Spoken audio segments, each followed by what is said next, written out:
that with you today. Rightio, let's get started.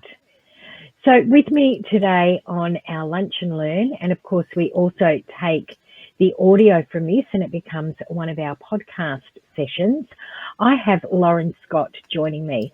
Now, Lauren has got an amazing business where she provides assistance to help seniors maintain their lifestyle and independence. And it's through things like personal support, home visits, outings, even hospital aftercare.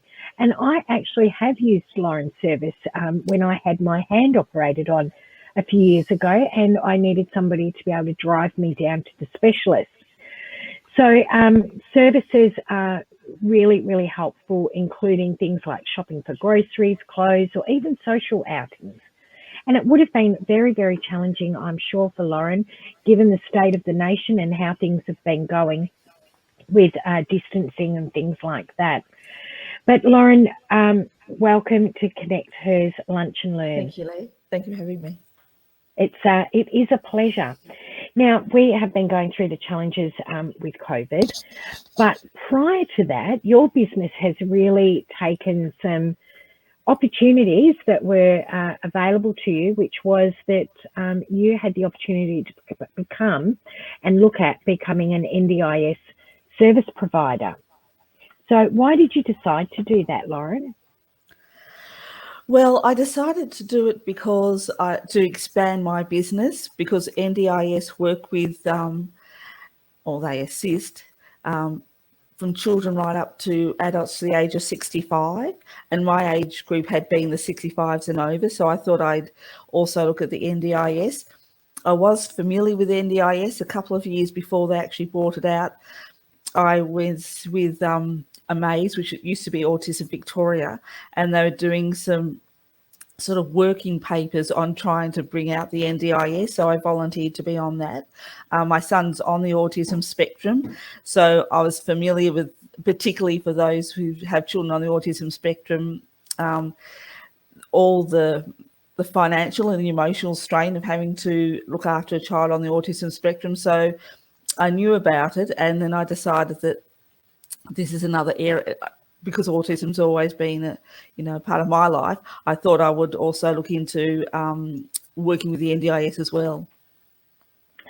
And that would have been a huge challenge, I'm sure, because not only is it about deciding, yes, I'm going to become or look into becoming an NDIS provider, but I'm sure that would have created more concerns for you around your business, because it's really changing some of the, although you're delivering the same sort of service, it's changing the dynamics of your business.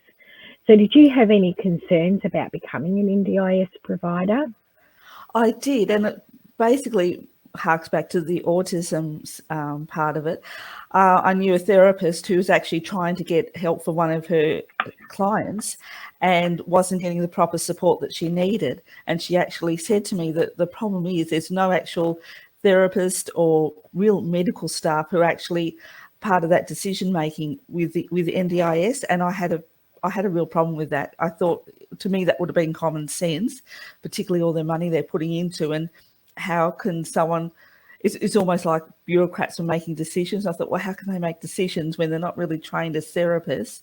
So I had concerns with that. And also at the time, there was a lot of talk about providers having to wait a long time to be reimbursed. But I waited a while. I didn't start till last year becoming an NDIS provider because I thought I'll just see how this develops. And I thought, well, they're slowly working on their issues, and I thought it's not going away, it's still continuing. So I thought, well, look, I'll register as an NDIS provider. And Lauren, I mean, that's a significant decision to make around anybody's business, particularly your business, because you are a solopreneur. So how did you find that the process of applying to become NDIS provider? Did you find it easy to manage and navigate, or did you find it challenging? Did it take time out of your business and away from your clients? Like, how did you go around all that? It was very time consuming because the process is not streamlined at all. You basically got to go onto the NDIS Commission portal to apply. And my first hurdle was because I, married, to try and prove that for my married name, you had to say your original name. And on my marriage certificate, it's just handwritten by the vicar. But when they went on the computer, they wanted to actually have some registration number on the marriage certificate, which I didn't have. So I had to, my husband's actually going to the city he actually had to go and get an original copy to have that on. So that was the first hurdle. And then there's a NDIS toolkit, which they use to help you navigate through the different steps. But you'd sort of find the spot you're after, and then you go back to the application form. And it was always difficult to find exactly on the application form where that the NDIS toolkit was referring to. And I think I probably ended up making about 4 different phone calls. And the trouble was the staff themselves, who are meant to be the troubleshooters, I don't think any of them have actually worked through it themselves, because it was always difficult trying to find that information. And one time I was asking for something because I couldn't find an actual section, and I must have just bumped my computer and it scrolled down, so I found it myself. So it was a bit frustrating that I don't think any of the staff who are meant to be the troubleshooters have actually gone and tried to work it through themselves, so they know to give you a bit more support. So yeah, it took a long time. It's quite frustrating because it just wasn't clear. It's a little bit like the job seeker thing at the moment. It's just not straightforward. So that was frustrating. So it did take me a while to sort of finally register. And did you find that you used outside assistance, like maybe a VA, or did you use anybody that could assist you other than NDIS, or you just plowed through it yourself? No, I just used NDIS, and I just kept reading through the toolkit. And there was another section I had to look up, okay, which services would I be providing? Where does that come under? And they've got a table there, and it's color coded, and I was under the purple one, which is providing transport support. So I registered under 2 areas. One of them is to take people to appointments, and the other section is for helping people remain in the community. So it's like social interaction. So I registered under those 2 areas. Mm-hmm. Yeah. And Lauren, in that process as well, did you find that it was challenging to keep going out with your clients and keeping your business running while you're still going through that process as well, given that it was so time consuming? It was.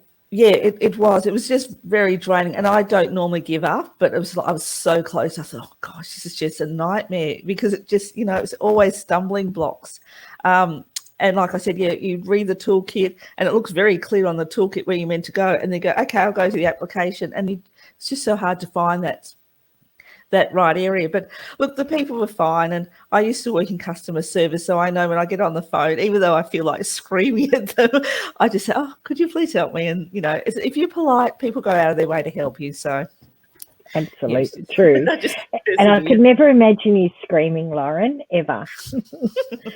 So now, for those that aren't familiar with your business, I gave a little bit of an overview of your business, but I'd like you to just share what your business is before we go into the next question that I'd like to ask you about the NDIS process. For those that aren't familiar, just give us an overview of your business. Right. Well, I started my business about 6 years ago, and it was really to help seniors who are still living in their own home remain independent, and mostly they just need help shopping because they're either not strong enough to carry the shopping. In all cases but one, they're no longer driving or have never driven. And so it's basically helping them to get down to the shops to get their shopping and bring it home, but also to take them to medical appointments.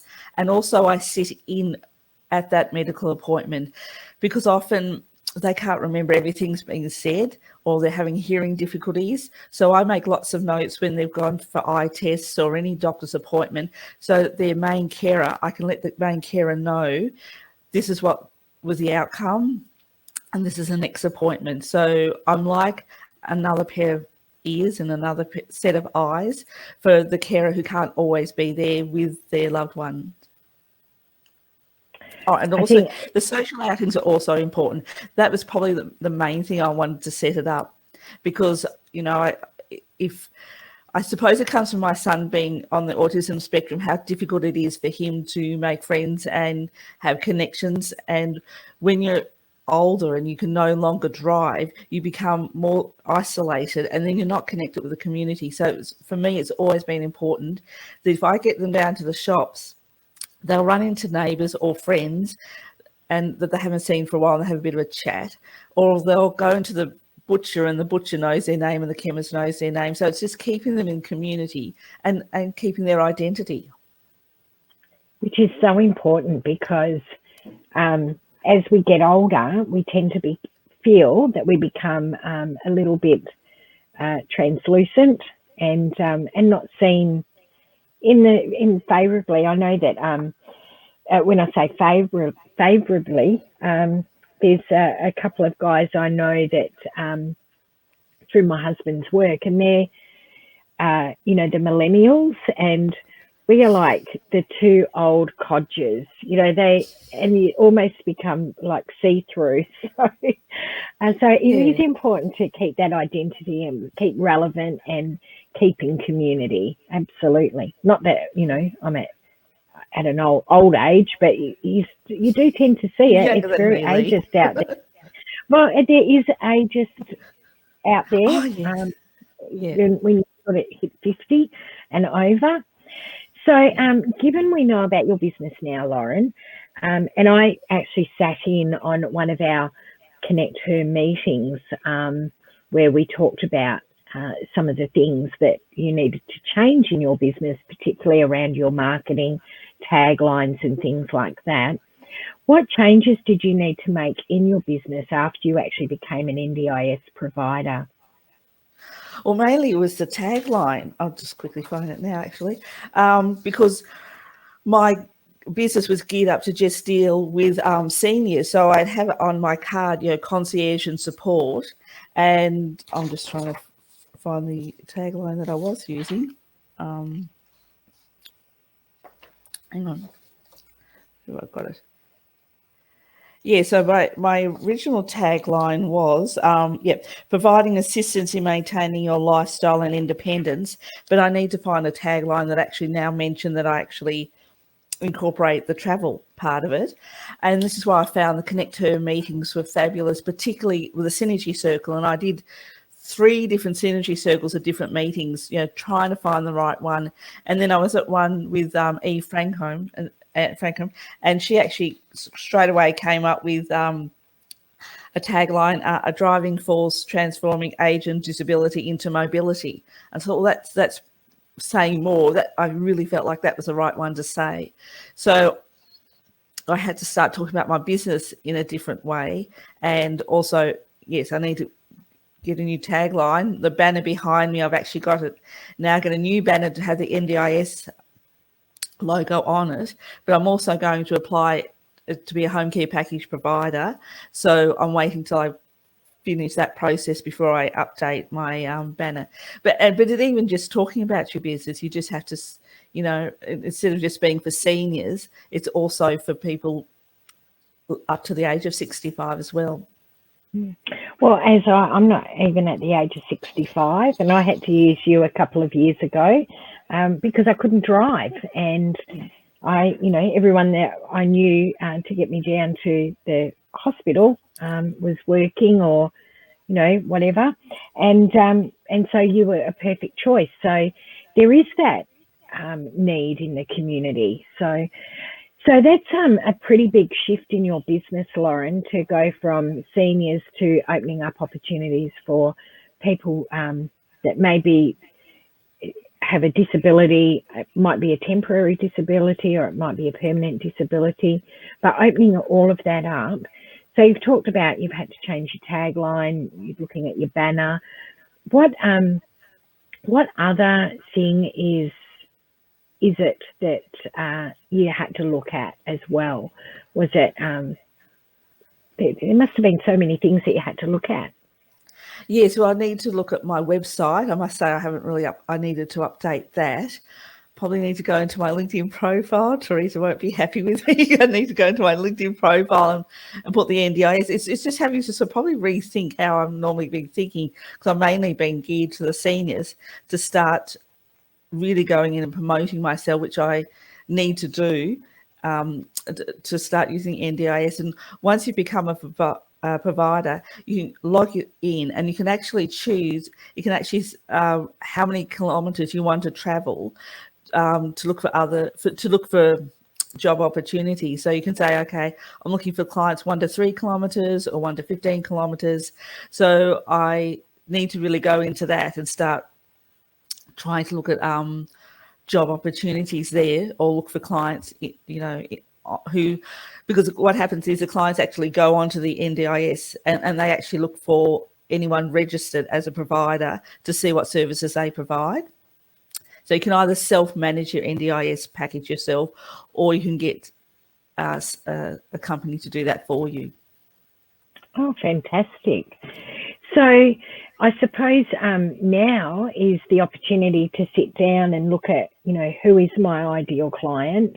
Where are their eyes going to be? Do I need to, and who knows my ideal client? So sitting down and doing a list of, okay, I've got to update LinkedIn, I've got to update my Facebook page, I've got to do my banner, and which some things are going to be, no or low cost, and other things are going to be have a cost around it. So did you consider those things when you were going through the decision process to become an NDIS provider, that it's going to change my business and it is also going to have to be a financial investment into the rest of my business? Or was that something you hadn't considered? I hadn't even thought of the byline. It was actually, and it's just reminded me, actually, it was when you were running one of your Connect Her meetings, there was a lady there who had 2 children with disabilities, and I had told her about my business, and she looked at my card. She goes, if I picked this card up, I wouldn't have thought that you would help someone with NDIS, and I wouldn't have thought you'd help children, or, because her children have special needs. And that's when I realised, it's not clear the message that I've got at the moment, that I can also help younger people. And then someone said to me, well, if you have children, you'd probably need the car seat in the back of the car, and that could be up to the age of 8. So it's actually made me think, well, I'm actually just really going to focus on probably teenagers upwards rather than the children, because then you don't have because I really don't want to have to go and buy a baby seat for the back of the car and that sort of concern. And do I want to work with children, in that younger age group? So I thought, well, I might just focus on the teenagers through to the adults. And then, of course, if you start working with children, you've got to go and get your working with children certificate. And so that opens up a whole lot of other things. At church and things. But yeah, and I thought, when it brings in having to get car seats for the children and all that sort of thing, it's a different level of security for the child, that I thought, well, I think I'll just focus, on an older age range. But once again, that came up as a Connect Her meeting. We were just discussing, and they said, does that mean children? And, are you aware what that would imply? So so it's great just to be able to sort of brainstorm that as well. And so would it be fair to say that there's things that have come up in your business that you hadn't even considered when you were deciding to become an NDIS provider? Well, it probably would be the tagline, and it's almost rebranding, and also just the mind shift as well. Like, I really haven't, because it was sort of later last year that I became an NDIS provider, I really haven't sort of worked on that mind shift. I'm still on working with seniors and working with my older clients, but I really need to sort of take some time to really plan myself as an NDIS provider and put some work into that. So given anybody that's listening today, or even on the podcast, and they're thinking about going through the process that you have, which is deciding to become an NDIS provider, what advice would you give them? Like, you've realised that there's not just the tagline, there's other things that come with it, like rebranding, looking at things that you need to access and changes to your business. What would you suggest to them?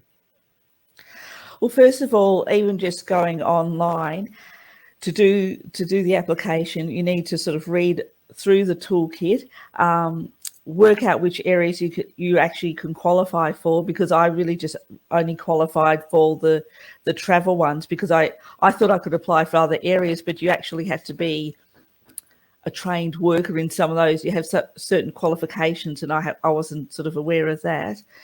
And the other part, probably in hindsight, yes, I probably should have sat down and work out, okay, how are you going to rebrand it and the expense. But I suppose I thought I'm going to be getting new clients, because the great job about what I love about my job is that I keep clients out of the nursing homes as long as I can, sort of thing, so that they it may mean that they can stay working in their or living in their own home for a couple more years than they would have had otherwise. But the thing is, once they move into the nursing homes, they're no longer my clients. I'll go and visit them and things like that, but they're no longer my clients. So I have a bit of a turnover thing there. So I sort of feel like my clients it goes up and down.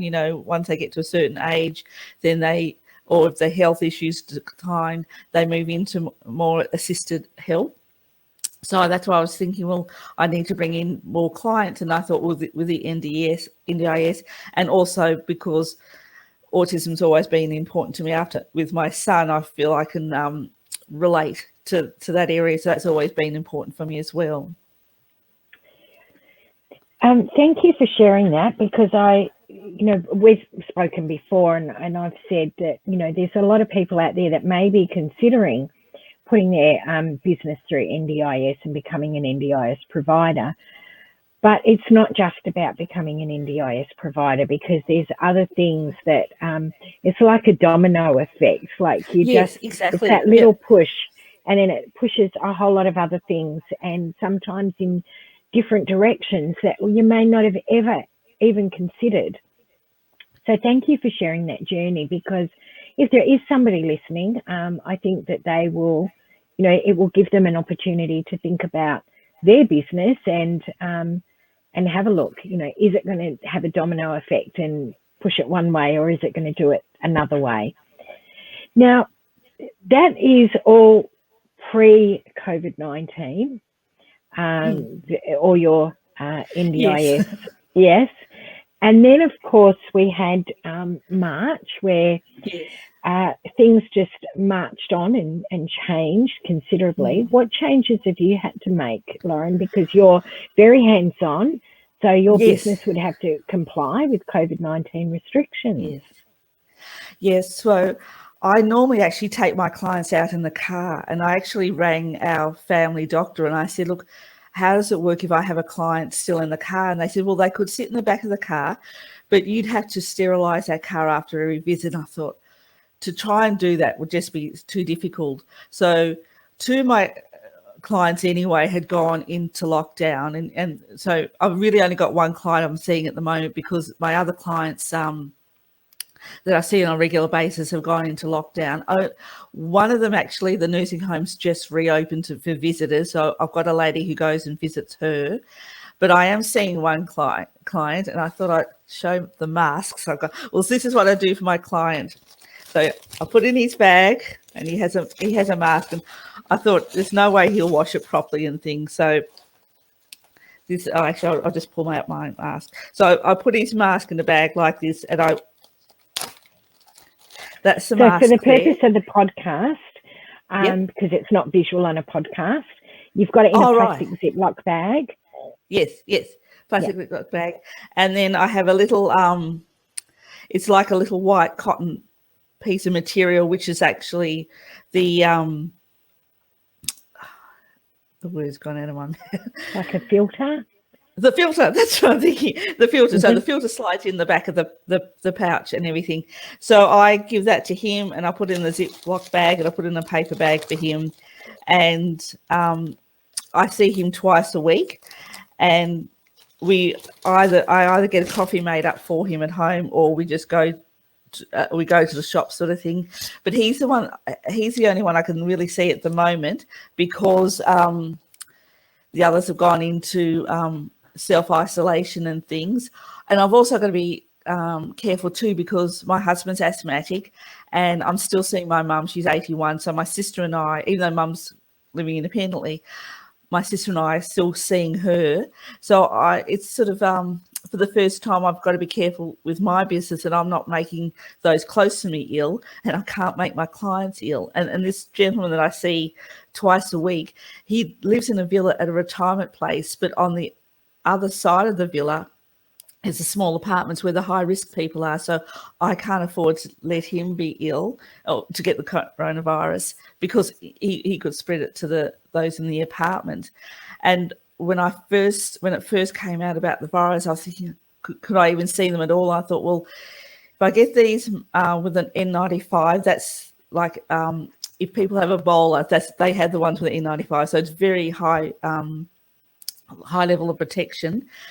But I still maintain the 1.5 distance, and he drives his car to where we're going to meet, and I drive my car. So we just do it like that at the moment, and until things change. And now, of course, we could go into coffee shops, although they're quite crowded. And the other thing is, a lot of coffee shops, they want you to order a meal, not just have a coffee sort of thing. So it's slowly becoming a bit easier, particularly as the winter months, because I was dreading what we're going to do in winter, because we've been walking around parks and things while the shops are being closed. But now the cafes are open, at least we've got that opportunity to go into a cafe and have a coffee.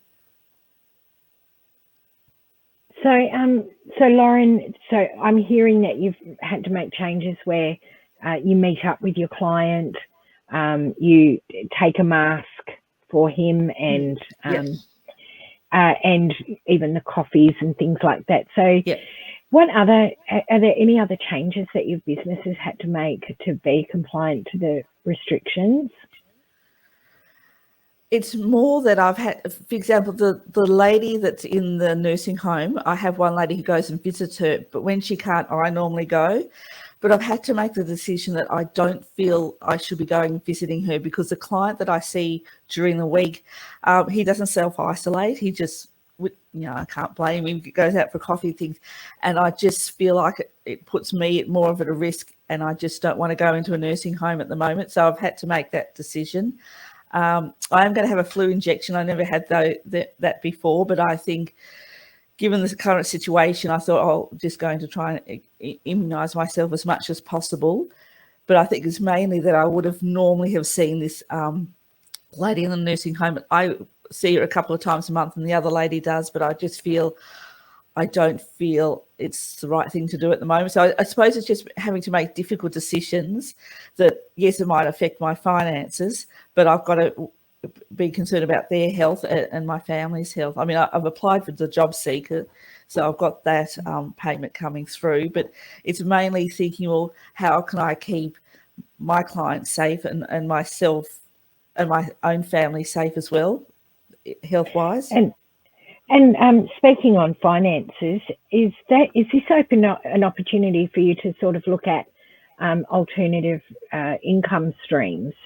That, if this goes on, like, we don't know whether this might bring up that restrictions get reduced and then they come back again, or has it given you the opportunity, particularly because you're not seeing as many clients, to actually work on your business and go, well, there might be some alternate income streams that will assist me should this continue further? One part was, I was thinking might now focus just on the NDIS clients, that those who are less high risk because they're under the age of 65. Because I've got my main client who, like I said, doesn't self-isolate, I'm really hesitant actually seeing anyone in a higher age bracket, because I feel like, even though I take all the precautions I can with the mask, that I'd hate to give them the virus or sort of thing.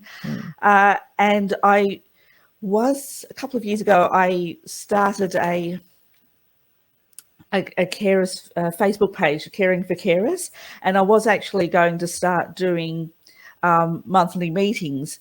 But then I'm a carer myself, and I think it was like the world telling me all of a sudden I had to step up with my caring role, and I just didn't have the energy, and I just was focused on caring for my own family members I had to either care for.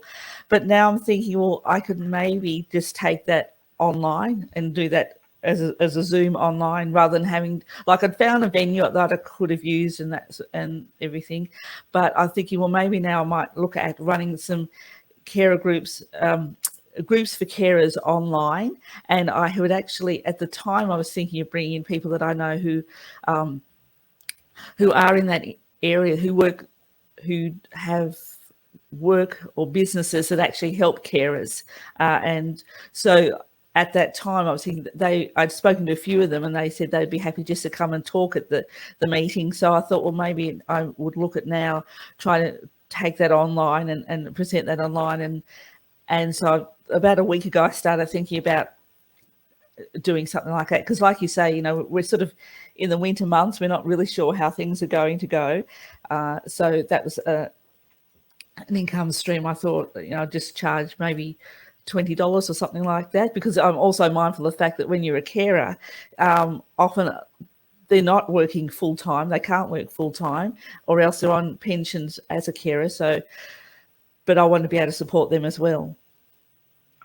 Excellent. And that's a great, where it's still aligned to your key essence of your business, but it is another stream. So, and I think there's a lot of businesses now that, because there has been time, downtime, that they've been able to look at other opportunities and to be able to look at, multiple income streams, or that can, coexist, even if things were going to go back to whatever our new normal will be. If anybody's got any questions for Lauren, please feel free to jump in on our comments and we'll go through those. Lauren, thank you so much. I'm going to read out some of our comments that we've had, but thank you very, very much for being so open and honest with us today. I'm going to pop up your website. Let me just pop that up. So for people to get in contact with Lauren, it's goldengirlsassist.com.au, and that's how you can connect with Lauren and her website, and it gives you great information about what she does. So I'll start up the top. We've had Julie Barker said, hi, Lee and Lauren, and hi, Julie from Albury, Wodonga area. Lovely to have you on board. Gillian, such a fabulous initiative, Lauren, and absolutely.